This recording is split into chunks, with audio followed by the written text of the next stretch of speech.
Now, chapter 1, how, when, and where. This is the introduction of history chapter for us.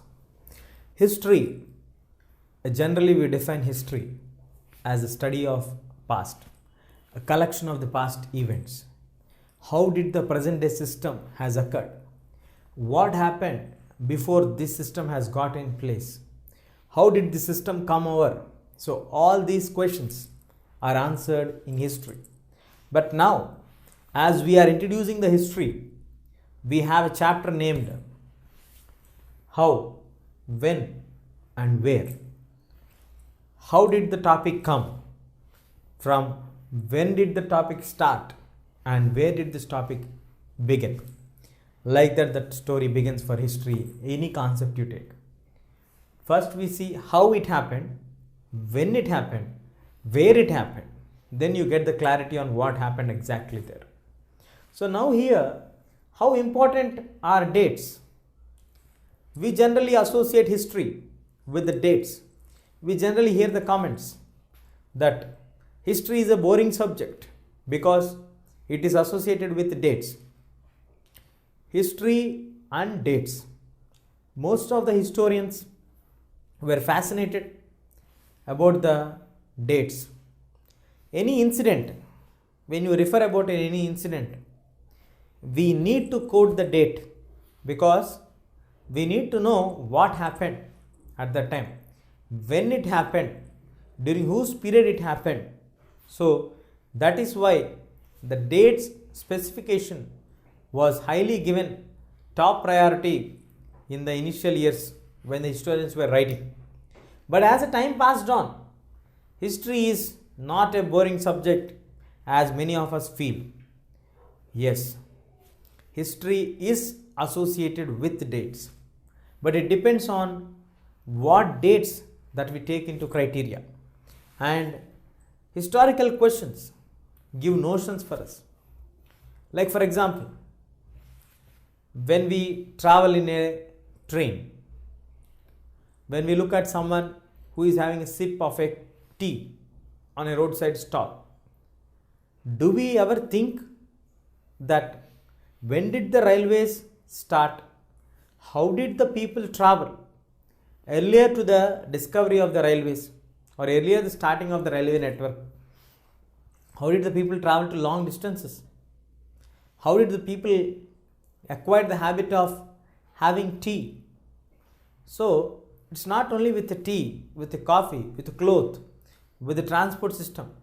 Any new changes which we see nowadays in the society, we feel that we are habitat of that. We feel that we are born with that. We feel it is a natural gift to us. Do you ever think, how did it happen before the discovery of this? How was the life before the discovery of this? How did people used to do before the discovery of the machinery? That's what the answer you get here is the study of history. The history studies how the present has been formed from the past. If you look at cricket, today in India, the most famous game is cricket. The highly paid people are cricketers than any other country's cricket players. Why is it so? Is it the same in the early 19th century? No. They were not allowed to play cricket in our country. There were teams based on the religious basis. So like this, there was a different scenario 100 years ago. Today, the cricket players are more than superstars in our country. So like this, when we look at the game cricket, you enjoy the cricket. You feel it is natural. But before it has gone through a certain process, so the changes have occurred. So how did the changes occur? What happened after this? So basing on this, we need to understand how it happened in the past, how the changes have got transformed to the present day's existing form, what you are looking at. A tea was not at all known for Indians earlier to the arrival of the Britishers. But today, tea is most common drink of a common man. So from unknown condition to a status of the most common serving drink in the country. How did it reach to that level? How it from England entered into the houses of Indians, where nowadays every house, one or the other drinks a tea. Every road has a tea stall. So all these things give us clarity about what happened in the past and how this has come up. When you look at the dates, when we are talking about the dates are very important with the perspective of the historians. Let us take King Ashoka. King Ashoka was born around 3rd century BC. He got married around 3rd century BC. He killed around 3rd century BC. He defeated the Kalinga kingdom. He attacked them, he defeated them. Then he adopted into the religion of Buddhism. If I say like this, will you get any clarity on that? If I say Akbar was born in 14th century, Akbar got married in 15th century, Akbar was handing over his kingdom, he was succeeded by his son. Then if I say like this in 16th century or 17th century, will you get any clarity on this? So when a king's description is mentioned, they clearly specify the dates. Let us take for example Akbar. Akbar was 11 years old when he became the emperor. He was the ruler from 1556 to 1605 AD. So in 1556, his age was 11 years. After he attained 18 years of age, that is after 7 years, in 1563, he started to rule independently. He got married in 1575. He had children in 1580. So this gives us a date line for us and clarity on what did the king do at the different phases of his life, how that it happened, and along with the study of king's life, king's changes, king's patterns, king attacking the other kingdoms and all, we also get to know about the society. Nowadays you have seen most of the issues are discussed along with the history in a sidetrack. For example, when we are discussing about Akbar, Akbar was a Mughal ruler. Akbar was a follower of the religion Islam, but at that time there was discrimination basing on the Hindus and Muslims. Muslims were treated superior than the Hindus.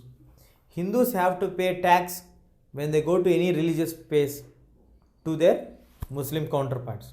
So these all were checked and stopped by Akbar. So at that time, how is the society? Who are dominant in the society? Which group is dominating the society? Which group is considered as inferior in the society?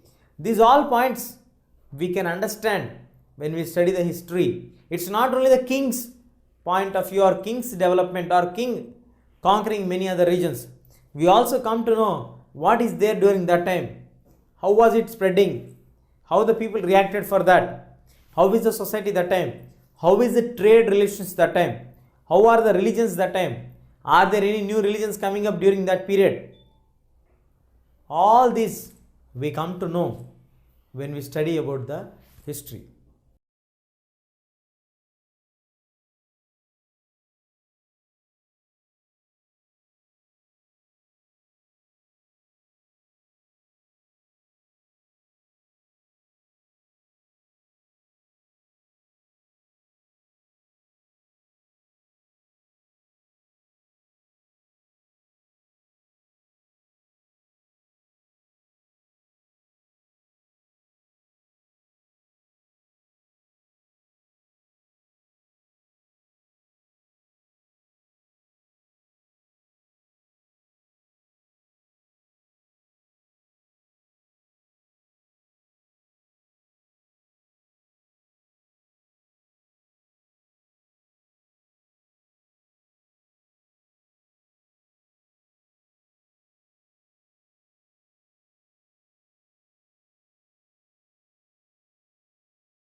Today, chapter 2, from trade to territory. This is the name of the chapter. In this chapter, we are going to establish nearly the arrival of the Britishers to them becoming the masters of the land. It took nearly more than 100 years for them to become the masters of the country. Initially, the Britishers came to India to do trade. They were completely reluctant to occupy any lands.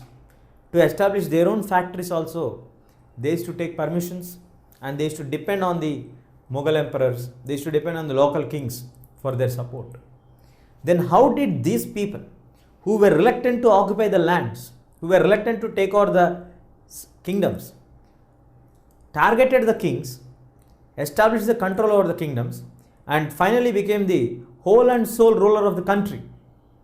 So that we are going to analyze in this lesson, from trade to territory. Let us see here. First, Aurangzeb, the last most powerful ruler of Mughals. He died in 1707. Till he was alive, the Britishers were not at all involved in any of the commercial activity other than establishing their trade centers. After the death of Aurangzeb in 1707, there was no powerful ruler who succeeded Aurangzeb. It doesn't mean that there were no Mughal rulers after him. We have Mughal rulers in place till 1857. Once the 1857 revolt has broken out, in order to suppress that one, they considered Mughal emperor as a natural leader of the rebellion. So, here we would like to know from 1707 to 1857, what are the conditions that made the traders to capture the territory. In this lesson, we will be explicitly dealing about this meticulously here. Now, the last Mughal emperor who was very powerful was Aurangzeb. Aurangzeb passed away in 1707, and in the second half of the 18th century, we have the growing of the Britishers' power. Day by day, they grew larger and larger. Now, the East India Company, this was the arrival of the Britishers to our land. Initially, the Britishers did not come to our land directly. We got the company which got the permission from the Queen Elizabeth through a charter in 1600 year. According to that charter, no other company from the England or Britain can come and do trade in the East. This charter is applicable only to the companies which are in England. So, as per the charter rights given to the East India Company by Queen Elizabeth I in 1600 year, they moved to establish their trading with the East. So, they want new lands. From that new lands, they want the goods which are available at very less cost or very cheap price for them. So, when they want it at very less cost, they want to do mercantile business. What is this mercantile business? It is a business which is run primarily by buying and selling the products. They buy the commodities at very less cost somewhere where it is available freely, and from there they transport it to the other regions where it's very costly and double the cost or triple the cost and sell it there. So this process happens. So they buy the products at very less cost and sell it at the place where it is very costly there. Because of this, they need lands where the products are available at very less cost. For the Western countries, especially from Europe, they know in the eastern part of Asia and African countries, the products are very less. The cost of the product is very less. They are not as civilized as that of the European countries. So they don't know what is the actual cost of the product. So from there, if we can get at very less cost, that we can sell in the home country or in the other countries and earn huge profits. This business is called as mercantile business. Now, as we discussed, East India Company acquired the rights from Queen Elizabeth I in 1600 year to do trade with the eastern countries. It's not mentioned that they will do trade with India. There is no clear specification that they are going to do trade with India. They got permission to do trade with the East. From England, the East is the entire Eastern European countries will come, East Asian countries will come. So they are moving towards this one. So from this it has to be very clear for us. The Royal Charter did not stop the other countries from doing trade with the East. What is the logic here? The Royal Charter is applicable only in the region where the Royal Queen's power is existing. In India, if any law is passed, the law will be existing only in our country. It will not be existing in Pakistan. It will not be existing in Bangladesh. Similarly, when Queen has passed a charter, a circular stating that English East India Company can do trade with the eastern countries, it is clearly specifying that other companies in England will not do trade which will be competition to the East India Company. The Royal Charter could not stop the other countries from entering into the eastern trade. As the Britishers are thinking that we can do mercantile business is not restricted only to England or only to the Great Britain. There are countries like France, there are countries like Spain, Portugal, all these countries also want to do trading, that also mercantile business only. They also want some new lands where they could get the commodities at very less cost. So all are going in the same line. All want to do the same business. Definitely there will be a tough competition. When many people want the same product, the demand of the product will be increasing. So in order to be stable in the competition or to eliminate the competition, you have to do wars, you have to attack each other, you have to be strong and you have to defeat the others. The same thing happened here also. That is, the Royal Charter allowed the East India Company to come to East and could not stop the other countries coming here. Before the English East India Company has landed over to the eastern country like India, we already have some of the people who came to our country. Those people are Portuguese people. Portuguese people came and settled in the west coast of our country. They came way back early, more than 100 years before the English East India Company. They came in 1498 itself. Vasco da Gama, we have to remember his name in the history, who discovered the first sea route to our country. When the Byzantine Empire was taken over by the Ottoman Empire, the land route between Europe and Asia has been blocked near Turkey. So now there is no land connectivity between Europe and Asia. As there is no land connectivity, they already had trade relations between the east and the west through the land route. But with the rising up of the Ottoman Empire in 1453, it has become very difficult to do trade. So we need to find out some other alternative route. So they started to find out the sea route. A special team of explorers are being sent to find the alternative route to eastern countries. So Vasco da Gama came across the Atlantic Ocean, crossing the entire African continent, reached to the Cape of Good Hope. After he reached that spot, and from there he came to India. He only named it as Cape of Good Hope, because after he reached there, he got confidence that he will be able to attain success for what mission he has come. So from there he moved to India, came to the Indian Ocean, Arabian Sea, and later into the Calicut region of Kerala. There he took the permission from Zomarin, the existing king of Calicut at that time.